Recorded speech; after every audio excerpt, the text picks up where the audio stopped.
اللہ تعالیٰ ہمارے لیے سورہ فاتحہ کو سمجھنا اور اس کی ایک ایک آیت پر عمل کرنا آسان بنا دے۔ شیخ الاسلام ابن تیمیہ، جن کا نام آپ نے کئی دفعہ سنا ہوگا، ان کے مطابق جو سورہ فاتحہ ہے وہ قرآن کا سائیڈ میپ ہے یا زپ فولڈر ہے۔ اگر آپ اس کی عربک فریز کو اردو میں ترجمہ کریں تو یوں سمجھ لیں، وہ کہتے ہیں کہ یہ سورہ فاتحہ قرآن کا زپ فولڈر ہے۔ زپ فولڈر یعنی کہ اس کے اندر سارے وہ مضامین آ گئے ہیں جو آگے قرآن میں بیان کیے جاتے ہیں۔ امام حسن البصری کہتے ہیں کہ اللہ تعالیٰ نے تقریباً جب سے اللہ تعالیٰ نے انسانوں کے اندر انبیاء بھیجے، اللہ تعالیٰ نے تقریباً 360 کتابیں نازل کیں۔ ان 360 کتابوں کو اللہ تعالیٰ نے سمرائز کیا 3 آسمانی کتابوں میں، یعنی تورات، زبور اور انجیل میں، اور ان 3 کو اللہ تعالیٰ نے سمرائز کیا قرآن کے اندر۔ پھر قرآن کو سمرائز کیا اللہ تعالیٰ نے المفصل کے اندر۔ آپ کو معلوم ہے قرآن کے ایک پورشن کو المفصل کہتے ہیں؟ معلوم ہے کون سا پورشن ہے وہ؟ سورہ حجرات سے شروع ہوتا ہے، سورہ ناس تک جاتا ہے۔ وہ پورشن جو سورہ حجرات سے مصحف میں شروع ہوگا اور سورہ ناس تک جائے گا اس کو المفصل کہتے ہیں۔ تو امام حسن البصری کہتے ہیں کہ اللہ تعالیٰ نے 360 کتابوں کو سمرائز کیا، تورات، زبور اور انجیل 3 میں۔ ان 3 کتابوں کو سمرائز کیا قرآن میں، قرآن کو سمرائز کیا المفصل میں، یعنی سورہ حجرات سے لے کر سورہ ناس تک کے پورشن میں۔ پھر المفصل کو کہتے ہیں کہ اللہ تعالیٰ نے سمرائز کیا سورہ فاتحہ کے اندر، اور سورہ فاتحہ کو سمرائز کیا سورہ فاتحہ کی آیت نمبر 4 کے اندر۔ سورہ فاتحہ کی آیت نمبر 4 ہے ایاک نعبد و ایاک نستعین۔ یعنی آپ کو کیا یہ امام حسن البصری کا کوٹ بتا رہا ہے؟ اللہ تعالیٰ نے انسانوں کی ہدایت کے لیے جتنی بھی تعلیمات بھیجیں ان سب کا ایکسٹریکٹ سورہ فاتحہ کی آیت ایاک نعبد و ایاک نستعین کے اندر چھپا ہوا ہے۔ اب آپ سمجھ سکتے ہیں کہ کتنی گہرائی اور کتنی ڈیپتھ ہے اس ایک آیت کے اندر، کہ تمام تعلیمات کا کرکس اس کے اندر موجود ہے۔ اس سورت کو اللہ تعالیٰ نے اسی لیے نماز کی ہر رکعت میں پڑھنا فرض قرار دیا ہے۔ پہلے بھی ہم نے بات کی تھی کہ جو انسان بیئر منیمم پر صرف فرائض بھی پڑھتا ہے تو دن میں کم سے کم 17 مرتبہ 17 ٹائم سورہ فاتحہ پڑھتا ہے۔ امام السیوطی بہت بڑے اسکالر گزرے ہیں اسلامک ہسٹری میں، اور ان کی بہت مشہور کتاب ہے الاتقان فی علوم القرآن۔ اس کے اندر انہوں نے سورہ فاتحہ کے 25 مختلف نام جو ہیں وہ لسٹ آؤٹ کیے ہیں، کہ سورہ فاتحہ کے تقریباً 25 نام ہیں۔ اب میں آپ کے سامنے سورہ فاتحہ کے، جو میں چاہوں گی کہ آپ سورہ فاتحہ کے یہ 4 نام سمجھیں اور اس کو یاد رکھیں۔ آؤٹ آف 25 کتاب کا امام السیوطی، ان کی کتاب ہے الاتقان فی علوم القرآن۔ یہ جو 25 نام ہیں امام السیوطی نے بتائے، ان میں سے ہم 4 پر فوکس کریں گے سورہ فاتحہ کے، ٹھیک ہے؟ اس کے علاوہ کچھ نام میں آپ کو اور بتا دوں گی، اس لیے کہ ہم کامنلی سنتے رہتے ہیں۔ سورہ فاتحہ کے اتنے نام کیوں ملتے ہیں؟ عربوں کی یہ عادت تھی یہ کہہ لیں، یا عربوں کا شوق تھا یہ کہہ لیں، جو چیز عربوں کو پسند ہوتی تھی اس کے کئی نام رکھ لیا کرتے تھے۔ آپ کا بچہ، آپ کو بہت لاڈ آتا ہے تو اس کا نام تو ایک ہوتا ہے نا، جب آپ کو بہت ہی محبت آتی ہے تو آپ ایک اور پیار سے نام بولتی ہیں، اور محبت آتی ہے تو آپ اور محبت سے نام بولتی ہیں، اور محبت آتی ہے تو اور محبت سے نام بولتی ہیں۔ اب اسی طرح سے ہو سکتا ہے آپ کے شوہر نے آپ کے بہت سے نام رکھے ہوئے ہوں، ڈپینڈ اپون ان کی محبت کا لیول اس وقت کیا ہے، صحیح؟ تو عرب کے اندر بھی یہ ذوق موجود تھا کہ جو چیز ان کو بہت پسند ہوتی تھی اس کے بہت سے نام رکھ لیا کرتے تھے۔ جیسے گھوڑے ان کو بہت پسند تھے تو گھوڑوں کو کئی ناموں سے پکارا کرتے تھے۔ تلوار ان کو بہت پسند تھی، جنگجو قوم تھی نا، بہت لڑائی جھگڑے کو پسند کرتے تھے، تو تلوار کے کئی نام ان کے اندر جو ہیں وہ مل جاتے ہیں۔ شیر کے لیے، لائن کے لیے کئی نام آپ کو عربی زبان میں ملتے ہیں۔ تو یہ عربوں کی ایک خاص کوالٹی تھی کہ وہ جس چیز کو پسند کرتے تھے اس کے کئی نام رکھ لیا کرتے تھے۔ اب اسی طرح سے جو سورہ فاتحہ ہے اس کے بھی آپ کو کئی نام ملتے ہیں۔ مثال کے طور پہ سب سے پہلا نام جو ہمارے لیے بہت کامن ہے اور وہ رسول اللہ صلی اللہ علیہ وسلم کی طرف سے پرسکرائب کیا گیا ہے، وہ ہے سورہ فاتحہ کا نام الفاتحہ۔ الفاتحہ یہ اللہ کے رسول صلی اللہ علیہ وسلم کی طرف سے پرسکرائب کیا گیا ہے. اور یہ نام آپ کو چاروں سنن کی کتابوں میں ملتا ہے. چاروں سنن کی کتابیں کون سی ہیں؟ سنن کی کتابیں کس کو کہتے ہیں؟ سنن کس کو کہتے ہیں؟ آپ نے کبھی سنا ہے سنن ابن ماجہ؟ سنن کس کو کہتے ہیں؟ سنن جس کے اندر لاز، رولز اینڈ ریگولیشنز آ جائیں. ٹھیک، چاروں سنن کا مطلب ہے، ایک ہے سنن ابن ماجہ، سنن جامع ترمذی، سنن ابی داؤد اور سنن نسائی. ان چاروں کے اندر یہ روایت آپ کو ملتی ہے. آپ صلی اللہ علیہ وسلم نے فرمایا من لم یقرأ بفاتحۃ الکتاب، جو کتاب کی فاتحہ نہیں پڑھتا فلیس منا، وہ ہم میں سے نہیں ہے. تو اللہ کے رسول صلی اللہ علیہ وسلم نے فاتحہ کا نام یہاں پر پرسکرائبڈ کیا. یعنی اسکالرز کہتے ہیں کہ اس حدیث کا مطلب ہے کہ ہر مسلمان کو سورہ فاتحہ یاد ہونی چاہیے. صحیح؟ اس حدیث سے اصول یہ نکالا جاتا ہے کہ ہر مسلمان کو سورہ فاتحہ یاد ہونی چاہیے. اب میرا یہ جملہ یاد رکھیے گا، اور میں آپ کے سامنے دوبارہ سے عربی میں حدیث پڑھ رہی ہوں. مجھے یہ بتائیے گا کہ یاد کرنے کا لفظ اس کے اندر کہاں آیا ہے؟ من لم، من کا مطلب ہے جو کوئی، لم نہیں. یقرأ، یقرأ کا روٹ ورڈ کیا ہے؟ قاف را حمزہ، قرأ. من لم یقرأ، جو کوئی اس کی، یقرأ کا مطلب کیا ہوتا ہے؟ پڑھنا. جو کوئی اس کو نہیں پڑھتا، بفاتحۃ الکتاب، یعنی کتاب کی فاتحہ کو جو کوئی نہیں پڑھتا، فلیس منا، وہ ہم میں سے نہیں ہے. پڑھنے کا ذکر، پڑھنے کا لفظ تو اس میں آیا، یاد کرنے کا لفظ آیا نہیں؟ آیا نا. ہم ابھی تک، جب تک ہم نے جتنی کلاسز ہم نے ابھی تک پڑھی ہیں، اس میں ہم قاف را حمزہ کا مطلب کیا دیکھ رہے ہیں؟ ٹو ریسائٹ، پڑھنا، تلاوت کرنا. لیکن اسکالرز کہتے ہیں کہ رسول اللہ کی اس حدیث سے یہ اصول ڈیرائیو کیا جاتا ہے کہ ہر مسلمان کو سورہ فاتحہ یاد ہونی چاہیے. اس لیے یہ ڈیرائیو کیا جاتا ہے کہ اینشینٹ عربک کے اندر، پرانی عربی زبان کے اندر، جب یقرأ کے الفاظ آتے تھے، اس میں آٹومیٹیکلی یحفظو کا ایلیمنٹ موجود ہوتا تھا. یحفظو، حافا غو سے حفظ کرنا. اب مثال کے طور پہ آپ اور میں آج اگر اس حدیث کا ترجمہ کریں گے اور ہم کسی کتاب میں اس کی شرح میں، اس کی ایکسپلینیشن میں یہ لکھا ہوا دیکھیں گے کہ اس کا مطلب ہے کہ ہر مسلمان کو سورہ فاتحہ یاد ہونی چاہیے، ہم کہیں گے لو اسکالر نے غلطی کر دی. یہاں تو مطلب تھا کہ جس نے سورہ فاتحہ پڑھی. تو اس کا مطلب کیا ہے؟ ابھی علم ہمارا کم ہے یا کافی ہے؟ ابھی ہمارا علم بہت کم ہے. ابھی آپ کو بتایا اینشینٹ عربک کے اندر جب یقرأ کے لفظ کو استعمال کیا جاتا تھا، اس میں آٹومیٹیکلی میمورائزیشن کا، یحفظو کا ایلیمنٹ موجود ہوتا تھا. عربی زبان اگر آپ سمجھنے کی کوشش کریں، عربی زبان کو آج آپ 3 ڈفرینٹ طرح سے سمجھ سکتے ہیں. ایک تو وہ عربی زبان ہے جب آپ سعودی عرب جاتے ہیں یا عمان جاتے ہیں یا مڈل ایسٹ جاتے ہیں تو آپ کو وہاں پر عربز بولتے ہوئے نظر آتے ہیں. یہ جو عام زبان آج کل بولی جاتی ہے، سمجھ لیں چلے ہم 3 طرح سے اس کو ڈیوائیڈ کر لیتے ہیں. اسپوکن عربک، ایک تو اسپوکن عربک ہے جو آج مڈل ایسٹ کی یا سعودی عرب کی یا سارے ان کنٹریز کی جن کے اندر Arabic language as a national language ہے وہ استعمال ہوتی ہے. یہ جو آج زبان بولی جاتی ہے یہ بغیر کسی رولز اور ریگولیشن کے بولی جاتی ہے.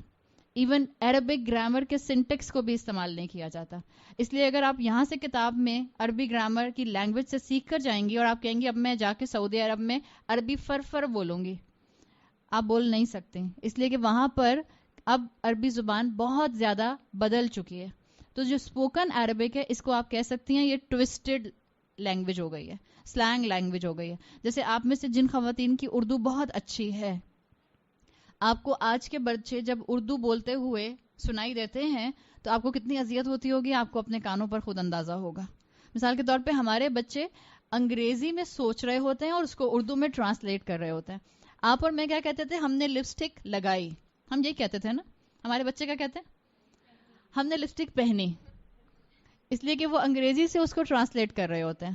ہم لپسٹک پہنتے نہیں، ہم کپڑے پہنتے ہیں. بیٹے سے، بچے سے کہیں گے بیٹا ہم کپڑے پہنتے ہیں، لپسٹک نہیں پہنتے. نہیں، آپ نے غلط کہا ہے، ہم نے لپسٹک پہنی. یہ ہمارے بچوں نے اردو کا حال کیا ہے نا. اسی طرح سے عربی زبان کا بھی حال ہوا ہے. ہر زبان کے اندر یہ ہوتا ہے کہ جب آس پاس سے اس کے اندر بہت سے ڈائلیکٹس مل جاتے ہیں، بہت سے اس کے اندر جو ہیں وہ مکسچر بن جاتے ہیں، تو وہ پیور لینگویج نہیں رہتی. تو جو آج بھی عربی زبان مختلف ممالک میں بولی جاتی ہے وہ اسپوکن عربک آج ٹوسٹڈ ہے، میوٹیلیٹڈ ہے. جو دوسرا آپ کو عربک لینگویج کا لیول آج مل سکتا ہے اس کو آپ کہہ سکتے ہیں پراپر عربک. پراپر عربک کے سینس میں کہہ رہی ہوں کہ وہ عربی زبان ایسے بولی جاتی ہے کہ جس میں سنٹیکس کا خیال رکھا جاتا ہے، یعنی گرامر کا، رولز اور ریگولیشنز کا خیال رکھا جاتا ہے. یہ آپ کو آج چند ان چینلز پر سننے کو ملتی ہے جو عربک چینلز ہیں. جیسے ان میں سے ایک بہت مشہور الجزیرہ ہے.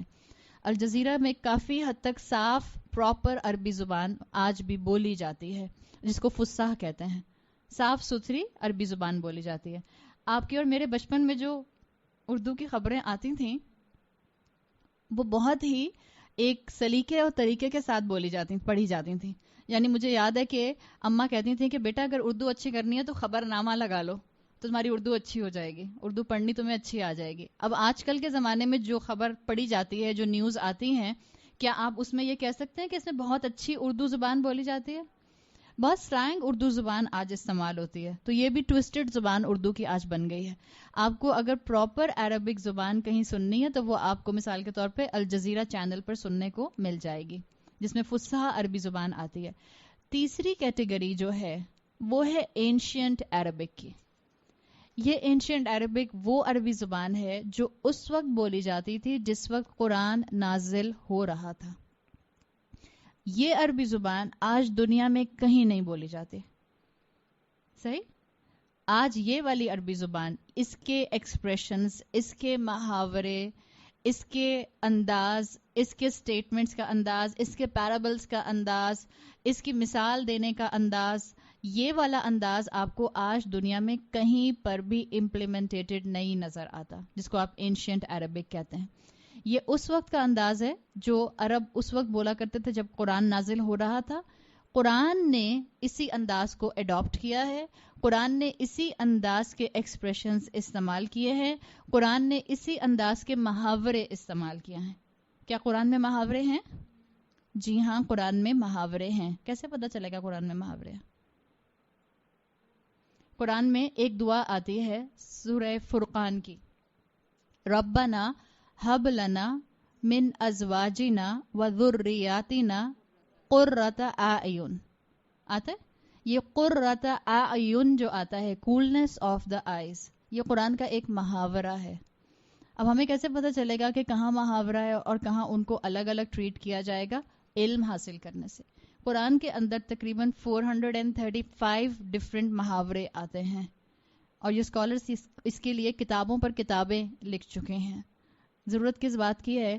ایسے مسلمانوں کی ضرورت ہے جو سٹڈیز دنیاوی کرنے کے ساتھ ساتھ اس قرآن کے ریوائول کے لیے بھی، اس قرآن کے علم کے ریوائول کے لیے بھی وقت نکالیں، اس کو بھی اہمیت دیں، اس کو بھی اپنی زندگیوں میں شامل کریں. تو جو آپ کو اینشینٹ عربک ملتی ہے یہ وہ زبان تھی جو بہت کمپلیکس تھی، بہت زیادہ رچ ووکیبلری رکھنے والی تھی. اور اس کے لیے آتا ہے کہ یہ بہت سوفسٹیکیٹڈ زبان تھی، انٹریکیٹ زبان تھی جس انداز میں عرب بولا کرتے تھے. یہ 1400 سال پہلے موجود تھی، آج کہیں پر یہ موجود نہیں ہے. آج جو لوگ قرآن پڑھ کے یا احادیث پڑھ کے اس کے اندر سے غلطی نکالتے ہیں، ابھی جو میں نے آپ کو 3 کیٹیگریز بتائی ہیں عربی زبان کی، اسپوکن، پراپر، اینشینٹ. صحیح؟ جو آج قرآن پڑھ کے یا احادیث پڑھ کے اس میں سے غلطی نکالتے ہیں یا آج وہ احادیث کے اندر سے نیا مفہوم ڈیرائیو کرنے کی کوشش کرتے ہیں، وہ اس لیے ہوتا ہے، غلطی بھی اس لیے نکالتے ہیں اور حدیث کا نیا مفہوم بھی اس لیے نکالتے ہیں کہ وہ پراپر لینگویج کی بیسس پر قرآن اور حدیث کو سمجھ رہے ہیں. پراپر درمیان والا تھا فصیح لینگویج جس میں رولز اور ریگولیشنز کے ساتھ فالو کیا جاتا ہے، جبکہ قرآن پراپر لینگویج پر نہیں آیا. قرآن کس لینگویج پر آیا؟ اینشینٹ لینگویج پر آیا ہے. اسی لیے آج اگر کوئی حدیث کا نیا مفہوم نکالتا ہے اور کہتا ہے میں سنٹیکس کے مطابق بالکل ٹھیک بات کر رہا ہوں، یا جتنے بھی اسکالرز گزرے ان سب نے اپنی کم علمی کی وجہ سے نعوذ باللہ غلط بات ہم تک پہنچائی، ہمیں انہوں نے گمراہ کیا، وہ ایک نئی بات دین میں کر رہا ہے. یاد رکھیں یہ بات، آپ کا اور میرا ذہن کھلنا بہت ضروری ہے. قرآن کی سمجھ کے لیے اور احادیث کی سمجھ کے لیے جس نے بھی اس کو ایکسپلین کرنا ہے، جس نے بھی اس پر رائے دینی ہے، اس کو اینشینٹ لینگویج کے اصول اور قواعد سیکھنے پڑیں گے. اسی لیے آپ کو کچھ دن پہلے ایک حدیث سنائی تھی کہ قرآن کے اوپر جس نے اپنی رائے دی، اس کا مطلب یہ نہیں ہے کہ مفسرون کا رائے دینے کا دروازہ بند کر دیا گیا ہے، نہیں، سرٹن سٹینڈرڈ ہے تفسیر کرنے کا. اس سٹینڈرڈ سے جو گزر کر آئے گا وہ قرآن کی تفسیر کر سکتا ہے. سرٹن سبجیکٹس ہیں جس کو پڑھنا ہوتا ہے، وہ سبجیکٹس پڑھنے کے بعد اینشینٹ لینگویج پر کمانڈ لینے کے بعد انسان قرآن کی آیت کو خود جو ہے وہ باقی سارے کام کی روشنی میں نیا مفہوم دے کر سمجھا سکتا ہے. بیس لائن رسول اللہ ہوں گے، صحابہ ہوں گے، لیکن ہو سکتا ہے کوئی نیا اینگل بتا دیا جائے. تو یہ جو غلطی آج پکڑی جاتی ہے وہ صرف اس لیے پکڑی جاتی ہے کہ وہ علم کی کمی ہے اور وہ قرآن کی زبان پر پراپر عربی کو اپلائی کرتے ہیں. Quran at the height of eloquence آیا ہے، اسی لیے آپ میں سے جنہوں نے گرامر کبھی پڑھی ہوگی یا پڑھتے ہیں آپ کو خود محسوس ہوتا ہوگا کہ قرآن کے اندر گرامر کے رولز خود ٹوٹ رہے ہوتے ہیں. کیوں ٹوٹ رہے ہوتے ہیں؟ اس لیے ٹوٹ رہے ہوتے ہیں کہ قرآن اپنی ایلوکوینس کی ہائٹ پر ہے. قرآن جو ہے وہ سب سے زیادہ کلاسیکل لینگویج پر آیا ہے، لٹریچر کی ہائٹ پر آیا ہے. اور یہ ہوتا کیا ہے؟ زبان ایوالو کیسے ہوتی ہے؟ زبان آسمان سے اتر کے آتی ہے. عربس کو ابھی میں کہہ رہی ہوں کہ قرآن نازل ہونے سے پہلے یا قرآن نازل ہوتے وقت جو عرب زبان بولا کرتے تھے اسی کو قرآن نے استعمال کیا ہے. اس کا مطلب ہے کہ اس سے پہلے تو ان کے پاس یہ زبان قرآن کی شکل میں نہیں موجود تھی اور عربس میں تو کئی سال تک کوئی نبی نہیں آیا. تو زبان ایوالو کیسے ہوتی ہے؟ زبان ایوالو ہوتی ہے جو اس ایریا کے رہنے والے لوگ ہوتے ہیں انہی سے. کتنا اسٹرانگ وہ اپنی زبان کے رولز کے ساتھ اٹیچ رہتے ہیں اتنا ہی ان کی زبان پیور رہتی ہے. رسول اللہ صلی اللہ علیہ وسلم جن لوگوں کے درمیان میں تھے وہ صحرا میں رہنے والے لوگ تھے. نہ ان کے پاس مونیومنٹس تھے، نہ ان کے پاس بہت ہی ہسٹوریکل سٹرکچرز تھے، نہ ان کے پاس بلڈنگز تھیں، نہ ان کے پاس فارمنگ فیسلٹیز تھیں، نہ اس وقت ان کے پاس تیل نکلا تھا. تو سب سے زیادہ یوز لیس قوم باقی دنیا کو نظر آتی تھی جن کے پاس کوئی خاص چیز، نہ نیچرل ریسورسز تھے. اس لیے کہ واحد نیچرل ریسورس جو آپ کو عرب کنٹری کے اندر عرب پیننسولا پر ملتا ہے وہ آئل ہے وہاں کا. اس وقت تو وہاں سے آئل وغیرہ کچھ نہیں نکلا تھا. تو یہ جو وجہ تھی، یہ جیوگرافیکل پوزیشن جو عربس کی تھی اس نے ان کی زبان کو پیور کیا. آپ دیکھیں، اگر آپ ہسٹری کو دیکھیں تو جس دور میں یہ عربس تھے ان کے ایک طرف جو تھی بڑی امپائر پرشین کی تھی اور ایک طرف رومن امپائر تھی. اور جتنی بھی بڑی بڑی امپائرز ہوتی ہیں ان کا رول ہوتا ہے کہ اپنے بیک یارڈز کو بڑھانے کے لیے ہمیشہ کوشش کرتے ہیں. جیسے وہ کانسیپٹ ہے نا دنیا کا، جس کے پاس اللہ نے جتنا دیا ہے وہ اس کو بڑھانے کی کوشش کرتا ہے. آپ کو اللہ تعالیٰ نے ملینئر بنایا ہے، آپ بلینئر بننے کی کوشش کرتے ہیں. یہ اصول ہے دنیا کا. تو جو جتنی بڑی امپائر ہوتی ہے وہ اتنا اپنے بیک یارڈ کو بڑھانے کی کوشش کرتی ہے. لیکن تاریخ بتاتی ہے کہ نہ پرشین امپائر نے اور نہ رومن امپائر نے کبھی بھی عرب کنٹریز کو انویٹ کرنے کی کوشش نہیں کی. کیوں؟ انہوں نے سوچا ہوگا کہ نہ یہاں نیچرل ریسورسز ہیں، نہ یہاں کوئی بہت بڑے مونیومنٹل سٹرکچرز ہیں، نہ یہاں پر جو ہے کوئی فارمنگ فیسلٹیز ہیں، نہ یہاں پر جو ہے وہ کوئی اس طرح کی چیز ہے جو ہمیں اٹریکٹ کرے. تو ہم اپنے سولجرز کو باربیکیو ہونے کے لیے صحرا میں کیوں بھیج دیں مثال کے طور پہ. تو کبھی بھی اس قوم کے اوپر کسی نے آ کر حکمرانی نہیں کی. یعنی عرب وہ قوم تھی جو کبھی غلام نہیں بنے. یاد رکھیں یہ قوم کبھی غلام نہیں بنی. اور جب یہ قوم غلام نہیں بنی تو یہ آئسولیٹڈ رہے اپنے آس پاس سے. اور جو علاقہ جتنا آئسولیٹڈ رہتا ہے آس پاس کے امپیکٹ سے اتنا ان کی زبان پیور ہو جاتی ہے. یہ وجہ تھی ان کی زبان پیور ہونے کی. نمبر 1، نہ تو یہ کبھی کسی کی غلامی میں رہے. نمبر 2، ان کا آس پاس کی دنیا سے امپیکٹ ہی نہیں ہوا، انٹریکشن ہی نہیں ہوا، جس کی وجہ سے ان کو آئسولیشن ملی. اس آئسولیشن نے ان کو انڈیپینڈنٹ کیا اور اس کی وجہ سے ان کی زبان جو تھی وہ بہت ہی اچھی ہو گئی. اور یہ سلیو مینٹیلٹی کا نہ ہونا یہ بہت بڑی نعمت ہوتا ہے.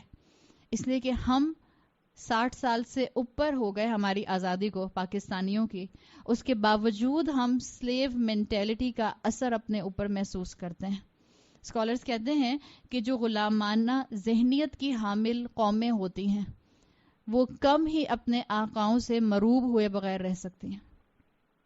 They lick the boot that kicked them. اور ہم آج بھی اس کی مثال بنے ہوئے ہیں. جب آپ سلیو مینٹیلٹی میں آ جاتے ہیں تو آپ اپنے آقا سے امپریس ہوئے بغیر رہ نہیں سکتے. آج بھی ہمیں کون سے لائف سٹائلز پسند ہیں ہم اچھی طرح سمجھتے ہیں. ہمیں کس طرح کا اٹھنا بیٹھنا پسند ہے ہم اچھی طرح سمجھتے ہیں. ہمیں کس طرح کا کلچر پسند ہے ہم اچھی طرح جانتے ہیں. ہمیں کون سی رسومات دل سے لگا کے رکھنے کا دل چاہتا ہے ہم سب اس سے واقف ہیں.